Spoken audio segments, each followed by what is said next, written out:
Olá, pessoal! Hoje vamos embarcar em uma jornada emocionante para descobrir 9 curiosidades fascinantes que vão te surpreender. E se gostar do conteúdo, deixe seu like e se inscreva no canal. Nos ajudará a produzir mais conteúdos para você. Agora fique ligado que lá vem história.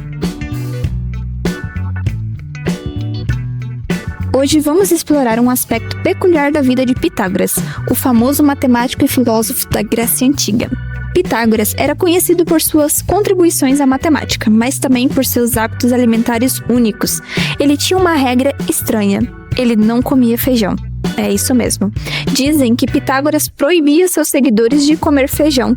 Havia uma crença de que o feijão tinha propriedades místicas e estava associado a certos rituais religiosos. Além disso, Pitágoras era vegetariano. A história de Pitágoras e sua relação com a alimentação é muitas vezes voltada em lendas e tradições. Em 1956, um cientista brasileiro chamado Warwick Stephen Kerr trouxe abelhas africanas para o Brasil. Com a intenção de criar uma linhagem mais produtiva, algumas delas escaparam.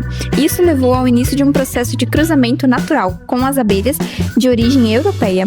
Com isso, nasceu uma espécie híbrida. Essas abelhas causaram um impacto muito grande, tendo em vista que são altamente agressivas. Há relatos de mortes de pessoas e animais. Com o tempo, apicultores conseguiram domar essas abelhas e, com isso, ocorreu uma melhoria na produção de abelhas e mel. É importante notar que o termo abelhas assassinas foi popularizado devido a incidentes isolados em que enxames de abelhas africanas atacaram pessoas ou animais de forma agressiva. No entanto, ataques severos são relativamente raros hoje em dia.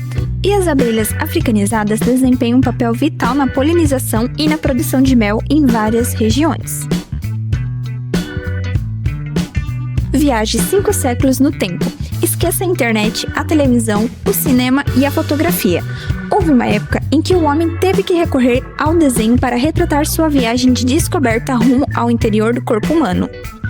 Leonardo da Vinci era fascinado pelo corpo humano. Da Vinci não frequentou uma universidade e teve uma educação bastante informal. Seu conhecimento sobre o corpo humano era basicamente experimental e autodidata. Ele tinha dificuldade de se concentrar em mais de um projeto por vez e não concluiu muitos trabalhos. Para Leonardo, não havia barreiras entre a ciência e a arte, ou entre o coração e a mente. Seus estudos de anatomia humana o ajudavam na sua arte. Na década de 1840, seu interesse em replicar os tendões e a musculatura do corpo levou a realizar inúmeras dissecações de humanos e animais. Acredita-se que suas representações do coração, sistema vascular, órgãos genitais e outros componentes são algumas das primeiras ilustrações de seu tipo já registradas. Há milhares de anos, as sociedades antigas já buscavam maneiras de medir o tempo. Eles observavam o Sol, a Lua e as estrelas para criar calendários que regiam suas vidas. O calendário que usamos nos dias de hoje foi criado em 1582 pelo Papa Gregório XIII, que viveu entre 1502 a 1585.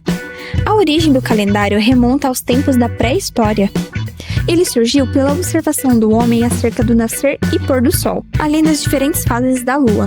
Basicamente, foi olhando para o céu e os astros que o ser humano viu a necessidade de medir um período de dia, mês e ano. Mas vocês sabiam que o primeiro calendário solar surgiu com os egípcios por volta de 3.000 anos antes de Cristo? Pois é, com uma medição de 365 dias. Cada um dos meses possuía 30 dias, dando um total de 360 dias. Os 5 dias que faltavam para completar os 365 não eram fixados no calendário, pois eram dedicados à festa da colheita, e eram adicionados todos os 5 dias para a festa da colheita.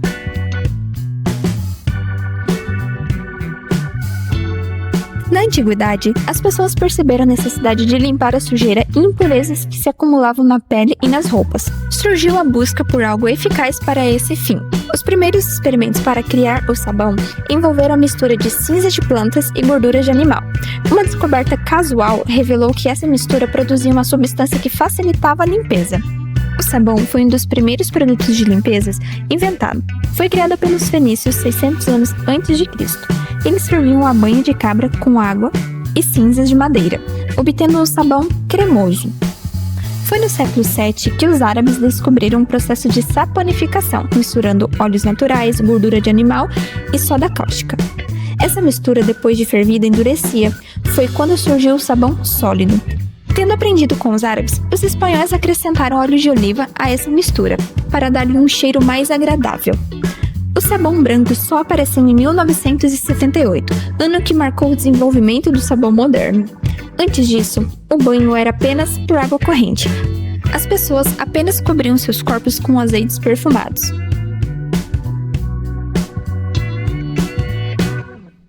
É praticamente impossível imaginar nossas vidas nos dias de hoje sem um aparelho de telefone móvel, não é mesmo? Por isso, é ainda mais estranho pensar que a primeira ligação através de um telefone móvel foi feita em torno de 50 anos atrás. Realizada no dia 3 de abril de 1973, a primeira chamada de um telefone móvel foi feita por um funcionário da empresa Motorola, chamado Martin Cooper. O aparelho utilizado foi um protótipo do que seria no futuro o Motorola Dynatac 8000X. O dispositivo, muito parecido com um telefone fixo, tinha 25 centímetros de comprimento e 7 centímetros de largura, pesando cerca de 1 kg. O Brasil levou alguns bons anos para receber o sistema de telefonia móvel, que no início também era tratado como um artigo de luxo.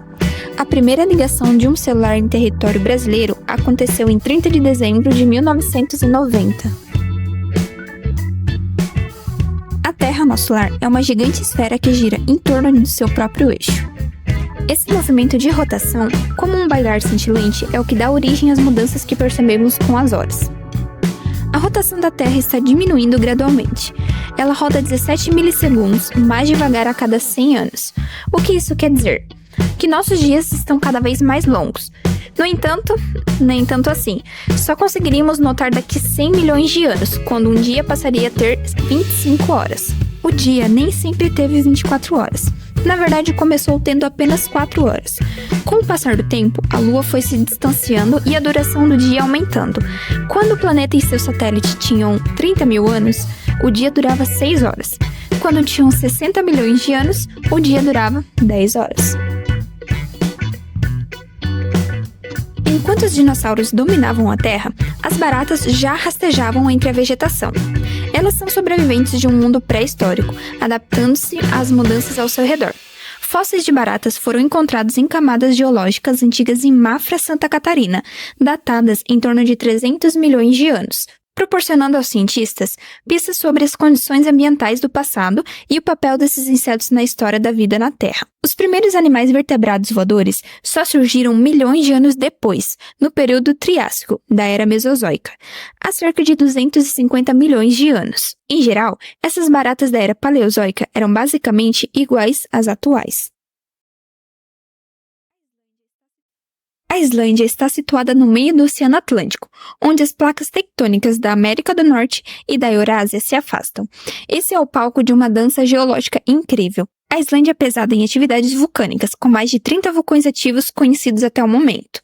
E essa composição gradual não terminou apenas porque a ilha foi formada, visto que o país está localizado sobre placas tectônicas em movimento, responsáveis por fazer com que a ilha se expanda lentamente, a uma taxa de cerca de 2,54 centímetros por ano. Com a mudança climática fazendo com que a Islândia suba com o mar, o efeito disso é um aumento imediato e drástico na atividade vulcânica da região, à medida que as rochas quentes derretidas sobem à superfície. A última vez que um fenômeno semelhante aconteceu foi no final da Idade da Era do Gelo, há cerca de 570 milhões de anos, quando as taxas de erupção aumentaram 100 vezes em comparação às erupções no início do período glacial. Gostou do conteúdo? Deixe seu like e se inscreva no canal. Ative o sininho para receber notificação de quando sair vídeos novos. Até a próxima!